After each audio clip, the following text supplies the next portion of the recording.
Hi everyone, thanks so much for listening to another episode of Dogman Encounters Radio. I'm Vic Cundiff and I'll be your host for the show. Before we bring on tonight's guest, if you've had a Dogman encounter and would like to speak with me about it, whether in private or on the show, please go to dogmanencounters.com and submit a report. I'd love to hear from you. If you've had a Sasquatch sighting and would like to be a guest on Bigfoot Eyewitness Radio, please go to bigfooteyewitness.com and submit a report. Tonight's guests are Will Lunsford and Stephen Hill.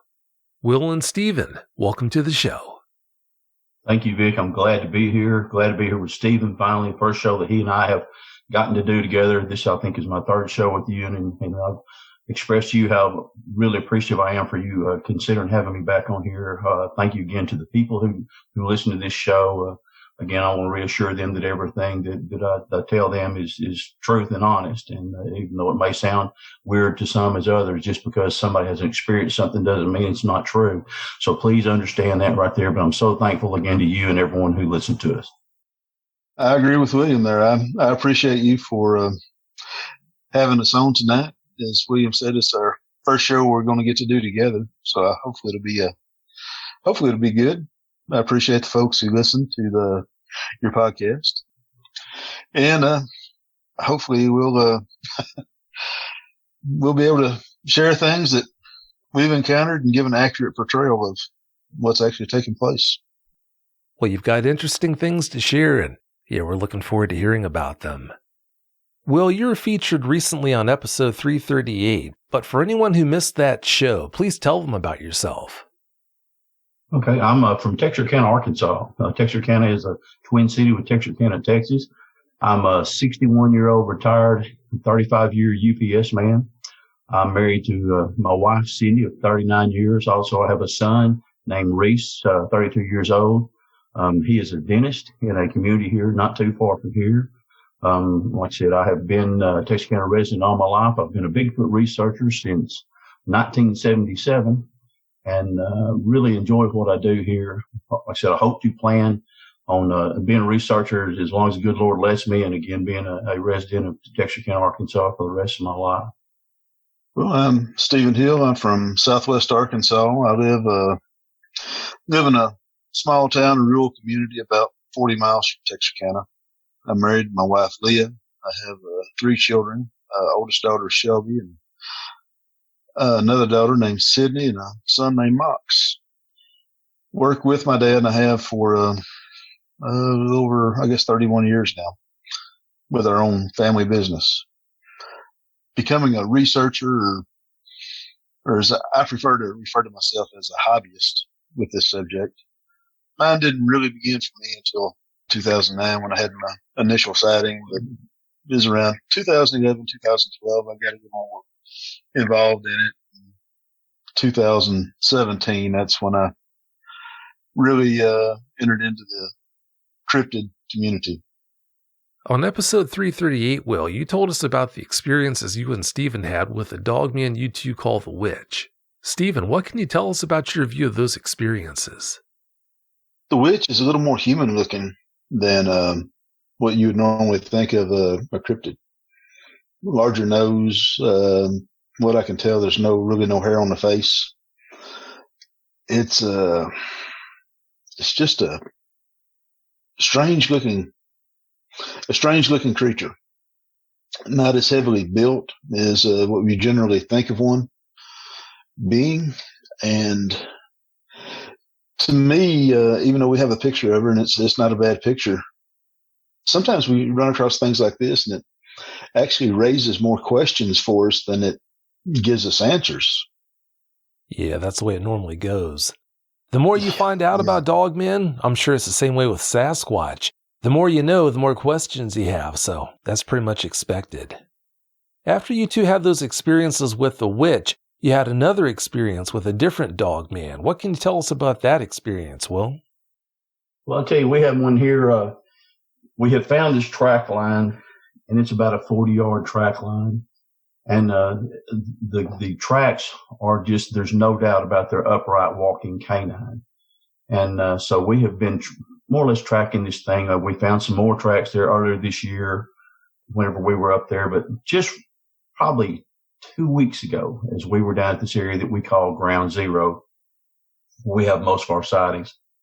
We had walked into the woods there, and I had set some cameras. We had a big snow here in Arkansas. That kind of snow in Arkansas is as rare as a Bigfoot sighting. I had 23 inches here in my house. And so that was really crazy to have that. So we luckily had pulled my cameras out. So we went back to reset them up. So the first time that we get a chance to go check the SD cards, we go into the woods and we gather the SD cards. And as we're walking up this hill, whenever we do, all of a sudden Stephen goes, whoa. So, man, I just instantly stopped because I could tell the tone in his voice. Stephen's not scared of anything. He said, look down yonder. So we looked down this hill. Coincidentally, we were both kind of cresting a hill at about the same time from, 125 to 150 yards, but walking the same direction. And here is not only this Dogman, but also there appears to be 3 Bigfoot with it. One of them walks back into the woods, but the other 2 stay out into the field. And so Stephen has a really good camera. So he got his camera out. I was about 10 feet behind him, a little bit further down the hill, but that made it very good because we both had individualistic perspectives. That wasn't just looking at the same thing. So I was able to see some things that were being blotted out with the brush that he wasn't able to see, and him vice versa. So we had this experience right here. Lasted a pretty good while. Lasted probably good, a good probably a minute and a half to 2 minutes. And most of the time then after we got through this one, the Dogman continued to stand up, but the Bigfoot tended to one of them stayed behind the Dogman, then one of them kind of sit down in the brush and wrap his arm around a little tree right there. So we were able to watch that, and we got as many pictures as Stephen could get there. Some very, very good pictures and with his camera. And so, of course, and that's the first thing I thought was, oh man, is that the witch? But it didn't appear to be. As Stephen said, the witch's face doesn't have quite as much hair on it, but still it's got some gnarly teeth. And that's one thing that I've noticed about these Dogmen. Their teeth are different. Bigfoot tends to have block teeth, and I've got a picture of a Bigfoot biting my camera. You got the block teeth, you got 4 teeth in front, you have a space, and then you have the canine on each side of that. Well, like I said, these teeth here appear to be all canine type teeth, sharpened teeth on this thing. And we got a picture of that years ago, but I truly, Vic, did not want to acknowledge Dogman's existence. People say, well, how do you go from Bigfoot to the Dogman? Because there's several reasons. Number one, my family, my wife is a professional. She's a nurse and an oncology nurse. My son is a dentist. And so it's hard enough whenever you tell somebody that you believe in Bigfoot and that you have Bigfoot sightings. But two, that's one of those things, like I said, not wanting to embarrass my family or hurt them professionally. But like I said, I didn't even tell Stephen for a year that I believed in Dogman or that they actually existed until we started getting so much incontrovertible evidence. And then we started discussing it. And boy, when he did, I realized he'd had some of the same feelings. So that's kind of where we're going with this Dogman right here. And we're hoping, we haven't had a chance to really go back yet to see what's there. Well, I take that back. We did. We went this last week. As we always do, we try to go back and verify our encounters, to check with pictures, to check angles, to see where we were standing, to see if there's air, see if we can find track lines or other things like that. And there was nothing out in the field that could have even been close to being pareidolia. What we saw were live animals out there. I walked all the way down there. I found several deep impressions, sort of some very heavy animals, and also some very good trails that they have gone through. So I haven't had a chance for us to go back there again yet to actually, check, see if we have anything on the cameras. But that was the last time that we went and looked. And so, like I said, I'm really interested to see how this plays out, if we have more sightings or if it was just a fluke type thing. Well, to be honest, I'd be amazed if you don't have more encounters maybe the next couple of times you go out. You never know. I guess anything's possible, but yeah, I wouldn't be surprised. They say a picture is worth 1,000 words. With that in mind, you sent me a picture that you took that shows the Dogman you just told us about. I've got that picture displayed on the YouTube version of tonight's show. What more can you tell us about that picture, Stephen? With the picture that I took on that day about 2 weeks ago, William and I, we had gone out, we were checking, as he said earlier, we were checking the SD cards, and we went in, we took a different route on that particular evening than what we normally do. We went down a different trail. We went off into the woods, and we came back up out of the woods, coming up a hill. And whenever we were coming up the hill is whenever what I actually spotted first was actually a Bigfoot. I could see the round head through the grass. It was down low, and that's what initially drew my attention to it. And then I also spotted the other one. While taking the pictures, the one I first saw, I never did get a picture of it. It dropped down and it changed its position, but there were some other ones there. My estimation on this creature is it's probably around 6 feet tall.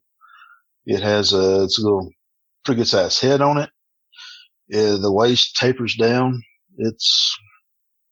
I believe whenever I saw that I was seeing what was making the trackways that we had found a couple of times prior to that, which is, I don't know if William has sent you those pictures or not. I probably should have.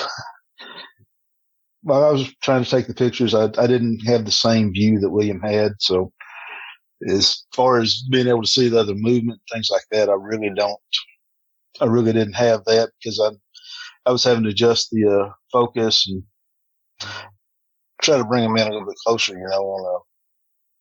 with the camera there. So sorry, I don't have more information than that on it, but I guess that is what it is. We did get to see it.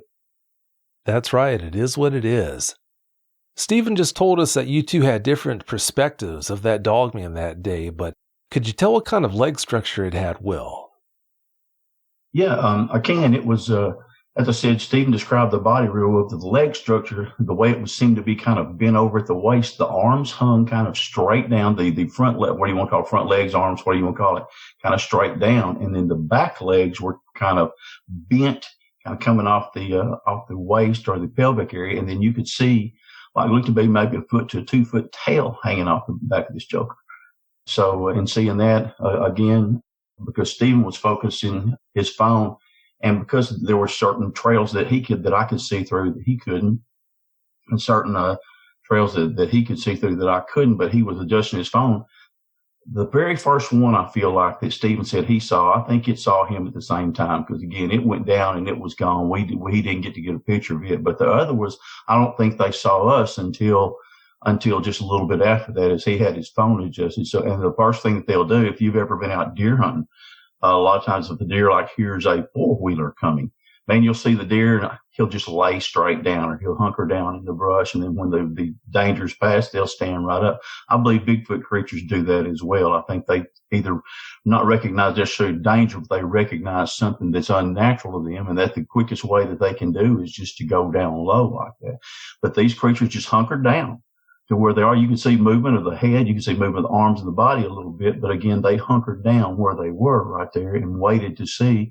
And of course, Stephen's a big man, and there's no way in the world that we put off any kind of imposing aura or anything else like that. Just whenever he had his phone up there taking those pictures, I don't know if it flashed or not, but that was what we had there as far as a different perspective. Again, with him being about maybe 10 feet in front of me and me being just a little bit behind him. Therefore, it gave us there was no doubt we were having not just binocular vision, but kind of a stereo vision where one was in front and one was the other. So there was no doubt what we were looking at. And man, I was so excited, but I kept my eyes on them because, again, with that being a Dogman and not knowing as much about them yet as what I do, and with their reputation, everybody thinks, oh, they're going to kill you. Well, you and I have both said not all of them deserve that kind of reputation, but not knowing which one we were looking at, I certainly kept my eyes on them and also kept my eyes on the other two Bigfoot that were with it. It's a good idea to keep an eye on them like that. You never know what they might do. There have been 3 times when you two saw Dogman in the company of Sasquatch. Why do you think they would spend time together like that, Stephen? For me, I've always been of a strong belief that the coyotes and the Bigfoot had I don't know if you can call it a relationship, but there seems to be something there for them to stay around each other. I don't know if coyotes are feeding off the kills that the Sasquatch make. And now this is coming into play here with the seeing these Dogmen. As we said, the first one for me was only about a 5-footer. And the one we saw a couple of weeks ago was around 6 feet. So I've always been curious as to what the relationship was with them. I try not to let too many human thoughts get into it, and think like a human and how and why we would have a relationship with our dogs or pets. But this is something truly interesting to me. I guess another thing that, if I don't bring it up now, I know we'll do it here in a little bit, but it was probably 5 minutes after we had this sighting, we got the pictures. There was what sounded to both of us like a coyote howl came from the very area that we had the sighting from. And that got the pack of coyotes that was a few hundred yards to the west, it got them going. So now this is making me wonder what that's about.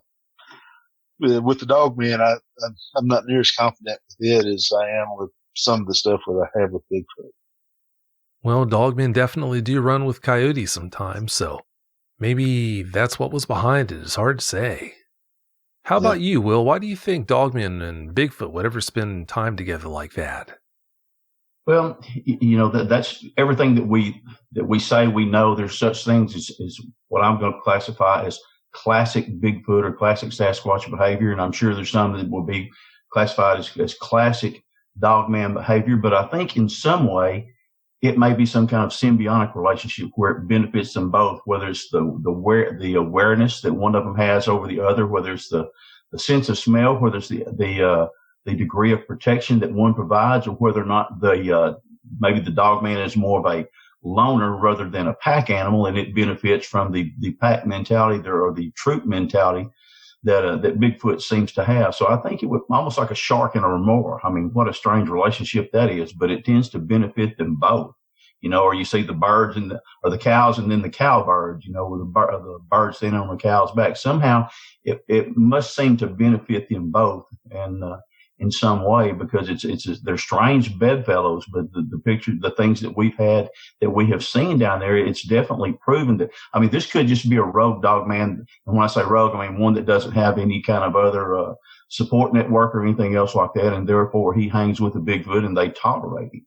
That sounds kind of silly, but it's really not, because like I said, we don't know enough, but there's no doubt too that Dogman can bring some benefit to this relationship, whether it's, the speed or whether it's the kill or the sense of smell. We don't know enough about their sense of smell or hearing, but truly, I think it probably benefits the Bigfoot as well. And so, having that kind of relationship, as strange as it may seem to us, with the animal kingdom, it's not that strange with some of those animals. And that would be maybe a guess until we learn more about both of these type creatures. You raised some really good points. You just might be right on all that. You said that you think this latest Dogman looked to be about 6 feet tall, Will. How tall would you say that the witch is? The witch, from the way that it was bent over, I'm going to say is probably 6 foot tall, and maybe even a little bit bigger than that, because from the picture that we had there and from where I picked the camera up, it looked to be, it's no bigger than 7 foot tall, but this thing had actually thrown my camera. I lost my camera for 2 days down there, and I was able to save all of them. So I went back and I spent a long time looking for this camera. Well, finally I find it, and it's not unusual for Bigfoot to throw my camera at all. But whether or not this Dogman actually threw it or not, I don't know. Whether or not the witch actually threw it. But when I finally find my camera, I'm relieved. It's $100-something camera, and for the financial bit. But then too, what really concerns Steve and I more than anything is the thing that if someone finds our camera and looks on the SD cards and sees that we actually have Bigfoot or Dogman on these SD cards, then they go down there with a gun and they go down there and they agitate the creatures, or they go down there and kill one of the creatures, or else they just mess up our research. And so that really concerns us more than the cost of anything. But when I finally found this thing, the first thing I did was, when I got home, was put it on the card reader there. And when I saw that, I thought, oh, goodness gracious. Well, then I did it and put it on the computer. And then you see the picture of the witch there. And the witch has got like Stephen said, a little bigger than nose, appears to have the ears. It's got the bigger than average shaped head, and the teeth are just gnarly. Just really, really gnarly. But from the place where I found it, and if this thing was bent over, I'm going to say 6.5 to 7 feet tall at the most. But the appearance is just, I told you I'd seen a gugway last year on March the 1st. It wasn't near as big as a gugway, but as far as if you looked at it, picture side by side, the witch is definitely more scary to look at if you took away the factor of size on there, because it looks like something you could see on any blasted horror movie with Lon Chaney Jr. or Benicio, whatever his name is there on the last show that they did right there. So that's what makes it different on the witch right there. I wasn't expecting to see that close, and it had the look on its face like, I'm a pretty menacing character. What are you going to do about it? And my answer is just turn around and walk away as fast as I can. But it wasn't anything I was expecting to see. But again, that's not the only picture I've gotten of the witch. I've gotten a couple more when it's walking down the hill there, and some others whenever, again, the witch too is with a couple of Bigfoot in there. And so it's really, really interesting. I'm trying to learn more about it. And as Stephen said, we're getting the coyote howl sometimes like we got with this one right here. So I'm really I'm excited about it, but I don't want to get to the point where I take this creature for granted, not knowing enough, because like you said, many things can happen, and several of them aren't good, and that's not what I want, especially when my family goes down there with me sometimes. Oh, no doubt. Yeah, last thing you want is to have any trouble like that. That wouldn't be good. Stephen, it seems like having Dogman encounters has kind of become a trend for you guys lately. I know that you're not afraid of running into a Bigfoot, but what are your thoughts on running into a Dogman? I'm still kind of foggy on that. That's something to truly think about. I honestly upgraded the gun that I carry most of the time. If I go in there by myself, I usually carry a weapon of some type. I did upgrade to a 45 for the simple fact that with cryptids, the one thing I'm convinced of is they're not us, we're not them. And I just don't know how much I can trust them. So if I did happen to run into this thing, would it be like an aggressive dog, only worse? Because all the reports of Dogman and there are a lot of scary tales out there, but so far we haven't had one that's been truly aggressive in this main area that we work, but at the same time, we don't need to take that for granted, because animals can have bad days just like people can have bad days, I believe. Who knows what could change their mood? So it's something I think about quite a bit. With the Bigfoot, I don't completely trust them, as I don't believe they completely trust us. And I trust the Dogman less. Well, I can understand you feeling that way, for obvious reasons. Talking about the missing 411 phenomenon, do you have any opinions on which one of these two cryptids would be more likely to drag a person off, Will? There's so many factors that we could get in with. When we say Dogman, first thing everybody associates it with is a wolf man or a werewolf. And what we need to understand is we're not talking about the creatures like I mentioned a while ago, like Lon Chaney Jr. or Benicio Torres, from that kind of deal. We're not talking about somebody who changes from a human to a wolf type animal. We're talking about an actual animal that exists its life as an animal in the same state. We don't know enough about their habits of breeding. We don't know enough about their habits of pupping or, bringing their young ones forth. We don't know enough about their habits of, as far as for what they want to eat. We don't know enough about the habits of, I'm a bass fisherman and a hunter, and I have for years try to pattern my trips around the moon phases. We don't, and I'm not saying this because of a full moon and werewolf. I'm talking about just what the moon phases do. There's time, it does it with people.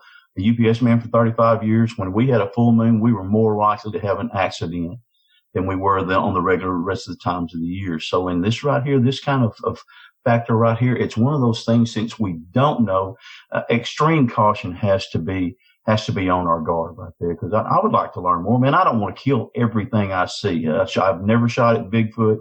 I've had 2 occasions where they've been really aggressive. The Dogman thing here, like I said, if it was going to be aggressive, it could have. I told you back in, I think, November, something ran down the hill on me and stayed in the same patch of woods or same patch of brush. And then I could see hair, and it was probably, maybe 30, 35 yards wide. Then it ran back up the hill. And the next time it ran down and it stayed there. And that's when I decided, maybe it's beneficial for me to leave this time.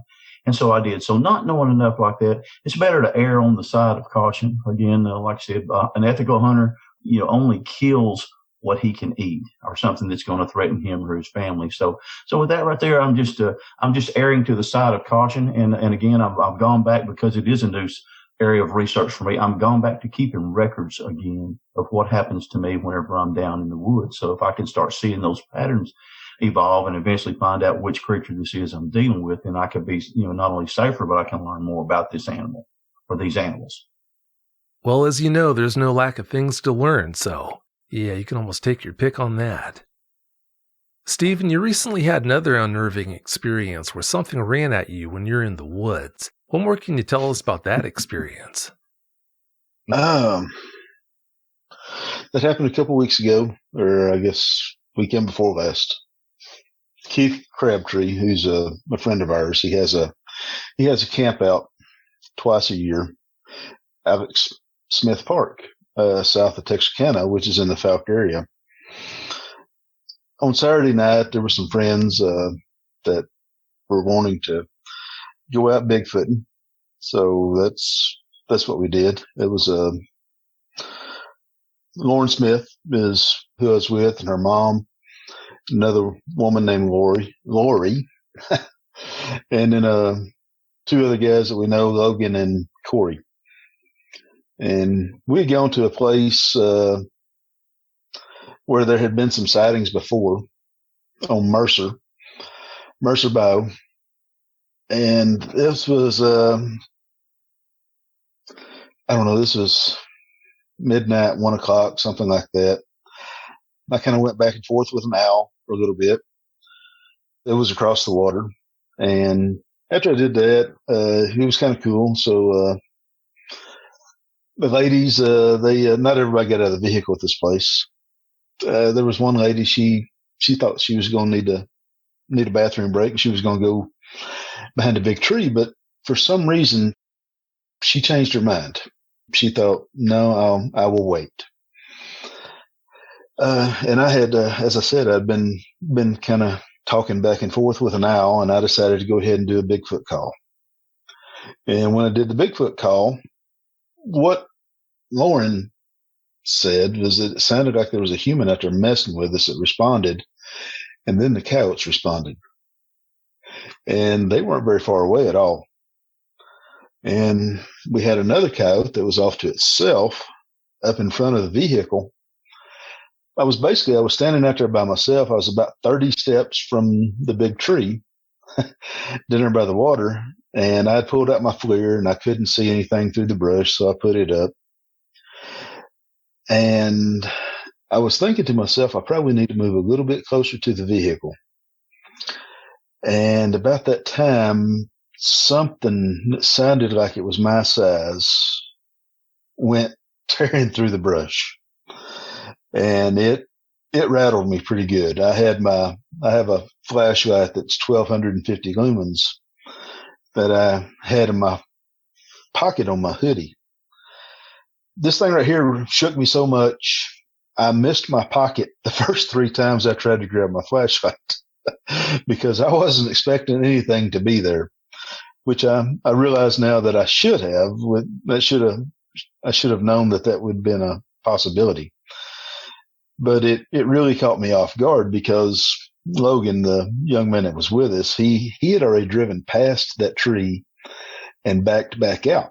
So if there would have been anything in there, I felt like it should have left the area. But that got me on that one. It shook me pretty good. Yeah, I think that would shake almost anyone up. Will, if encountering dogmen becomes any more common when you're out researching, do you think that's going to spell the end of your time in the field, or do you think you're going to keep going and continue to do that? I used to joke with people and tell them that when I saw a dogman, the next time they went to Walmart, they would find me being a greeter because I was giving up Bigfoot research. But as I've gotten into this, it's so intriguing because the field is, quote, basically wide open, unquote. You and I have talked about the number of subscribers that you have. So many more people are interested in dogman. Bigfoot is not necessarily old hat, but it's a phenomenon that more and more people are having, that they seem to be having encounters with, and they're having their friends have encounters with. So I will continue again, like Stephen said. I'm armed. I'm better armed than what I was after I saw the Gugway. I had a .40 caliber Glock and pistol, and that wasn't much. Well, 2 days later, I had a 45-70 Marlin rifle. And like I said, that thing will shoot lengthwise to a grizzly bear should I need to do that. But as again, I'm not going to try to kill these things. I think if you injure one or cripple one and you don't kill him, then he gets to go hunting. And again, that's not going to be as fun for you as it was whenever you were in control. So, but again, like I said, I don't see the need to kill these creatures. I want to learn more about them. I never, ever would have believed that I would be forced to acknowledge Dogman's existence, but I have, and I'm fine with that. A lot of people think, oh, well, this guy's from Arkansas or he's from Texarkana. You know, they're all rednecks, but I'm going to give you an example here just from my hometown is Ross Perot, Mike Huckabee, is Willie Davis, the all-pro player for the Green Bay Packers, and from 30 miles away from here, like him or not, is Bill Clinton. So you've got the independent and Perot, you've got the conservative and Huckabee, and you've got Clinton as the more liberal, all from right around here. And so with this being in Arkansas, again, like I said, the reason that we have, I think, so many sightings here, Arkansas is basically a rural state. It's not necessarily agrarian anymore where we grow our own food, but we have a lot of chicken plants. There's a lot of cattle ranches and things like that. And so with that right there, our largest city is Little Rock, maybe 199,000 people. You know, Texarkana is right about 93,000, something like that. Maybe Springdale, where the university, Springdale, Fayetteville, maybe a little bit. But we don't have a town with over 200,000 people in it. So I think that's one reason that our sightings like this, that there's more and more. So I think the probability of having more sightings with Dogman increases with that. And especially with the areas that we go to, man, there's times that me and Stephen, you know, sometimes are 4 miles into the woods there with no houses around whatsoever. And even though it's public land, we're willing to do some things that a lot of folks aren't willing to get out there and do. And then too, when you're down there as often as we are, I truly believe that some of these Bigfoot creatures recognize us, that recognize our vehicles. When I was a UPS man, there would be dogs that would recognize the whine of my engine as I was coming down the road, and they would meet me a quarter mile down the road down there and then chase me all the way back to the house. And I think some of these creatures have that same ability. So saying that, I think that's one of those things that, again, I don't know if the Dogman has that or not, but I know that the Sasquatch does, and that's going to be something that I'm going to be certainly willing to look at. I haven't even had I've had a Sasquatch come up and put its foot between my footprints within 10 minutes after I have left an area. I've never had that kind of relationship where a Dogman has come up and put his foot even anywhere close to my footprints like that. Had one time follow me on an 80-yard track line to where I went to bait out some camera traps. I've never had that with Dogman, but I'm definitely going to, again, as I'm learning here, I'm hoping to have a relationship where we at least have the mutual respect for each other, that we can coexist and I can do what I'm continuing to do, not only up there at our area we call Ground Zero, but down here around Falk, Arkansas. Falk, Arkansas has these creatures down here. There's another account in there, I think may have been on your show there, of a man that had here around a place called Bringle Lake in Texarkana. So these creatures, they've been seen inside the city limits of some of these towns. So it's one of these things that I'm going to have to learn for sure to be successful at what I do, and also to continue to maintain my safety. But it's not just because you're not in the woods, it's not a guarantee that you're not going to have some kind of encounter with these creatures. And any kind of information you can get will benefit you or somebody else. So I'm not going to quit. I'm very apprehensive, and there's times Steve and I both agreed that we just don't go down there as much by ourselves anymore like we used to, without a care in the world. We always let the other one know when we're down there, where we're going to be. And I think that's mutually beneficial for both of us. Well, it goes without saying, I hope nothing ever does happen that causes you to hang up your FLIR and decide to apply at Walmart as a greeter, because that would really be a shame. I'm going to be a good greeter, though. Oh, no, I believe it. I believe it. Stephen, can you see any way that you might start researching Dogman someday? Yeah, I could see that. Part of this right here with William and I, both of us, we were a little reluctant, as he talked about earlier, about sharing our views on Dogman, but as more evidence presented itself, we just had to come to terms with it. So as far as researching these creatures, that's I'll do that, and I'll try to proceed with caution and not fear with it. I mean, so far, I'm sure that if, just like with the Bigfoot or the Dogman, I'm certain there's no doubt that they're roaming the same woods here. I don't know how it may be in other areas, but I'm pretty well convinced that if they would have wanted either one of us, they could have had us by now. So there seems to be at least some tolerance for us. Maybe we're insignificant to them. I just really don't know for sure. If they wanted to take either one of you out, yeah, they definitely could have done that and would have done that. Mm-hmm. So, yeah, it's good that you understand that. Well, it's about time for us to get out of here, but before we do you have any closing comments you'd like to share? Will, please go first. Yeah, I do. I'd like to tell everybody, but because you haven't experienced this, please don't discount it. Again, because it's from people that you may not know, or maybe a predetermined thought or expression that you may have about people from certain areas. Again, like I mentioned about the people that were from my hometown, we have a friend of ours. If you look, he's as good a guy as there'd ever be from the same area. And but man, he has always in camouflage. You wouldn't know, but he has a degree in computer drafting, also in nursing. He was all district baseball in Texas. And he invented something called the Magnum sling bow. When one guy was sitting there bragging about what a good shot he was with a regular bow, and our friend, his name is Randy Edwards, said, "Well, man, I can beat you with a slingshot with that." Well, Randy invented what's called a sling bow. It's like a slingshot, but it will actually shoot a full-size arrow. And he's actually had a Dogman sighting. And whenever you hear a man that's got that kind of credentials tell you about his Dogman sighting, you realize it's just, this is happening to all kinds of people. And I think if you looked on your array of shows that you've had on there and had everybody list possibly their vocation or what they do profession, you're going to find people from all walks of life. So please don't discount what we're talking about here, because I was very reluctant. Again, I'd had a lot of success as a Bigfoot researcher, and I don't say that bragging, because the creatures definitely have more to do it than I do. I've just been very lucky that to live in this area I live in and be able to see them, and you've gotten several pictures of them and stuff like that. But with that said right there, these things are real. They're just like Bigfoot. I think we're going to find out more and more about them. And I think it's going to intrigue a whole lot more people. And when it does, it's going to open our eyes to this universe that we just don't know everything that there is, and that we're not necessarily at the top of the food chain like we've always thought we were. Yeah, that's not exactly a comforting thought either. Stephen, how about you? Do you have any closing comments you'd like to share?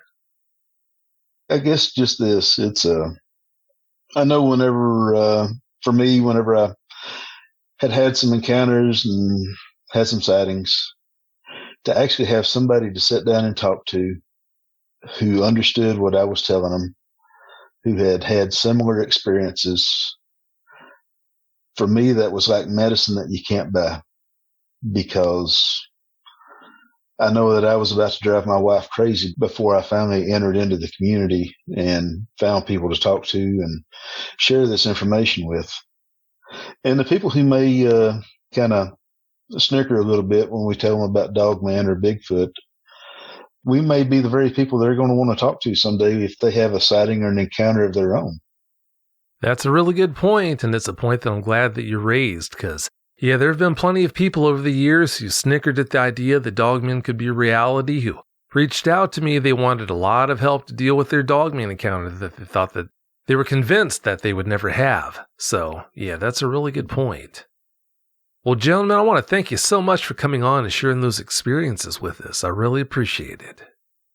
Well, man, I'm appreciative as well, Vic, because what you do is like Stephen said, it's almost like a therapy session for us. It's our support group that we can tell people about some of these experiences we've had, and that somebody actually understands or cares to understand. They know that it's not out of the realm of possibility, not only just the realm of possibility that what we're saying is true. And so again, I appreciate that. And the people who care enough to listen, and then who will respond onto your show, like, well, man, this happened to me, this happened to me. And so again, that's almost like Stephen said, it's almost like medicine. And man, that's worth more than what you can pay for it, I promise. Because I carried this around from 1977 till, probably maybe 2009 when it became popular to talk about Sasquatch. And I'm like, Stephen, I'd run my wife crazy, but she was the only one I would tell. So this is something that I'm appreciative for what the avenue that you have set up here and for what the other people do whenever they contribute to what they have. And to guys like Stephen, man, for he and I to be able to share with each other the things, because I have a lot of respect for him. I think, as you can tell, but he's a man deserving of a lot of respect.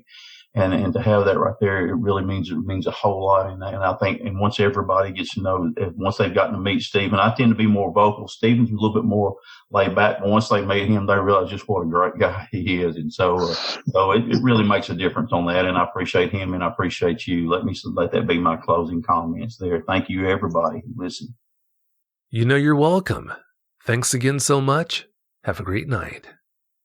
If you've had a Dogman encounter of your own and would like to speak with me, whether in private or on the show, please go to dogmanencounters.com and submit a report. I'd love to hear from you.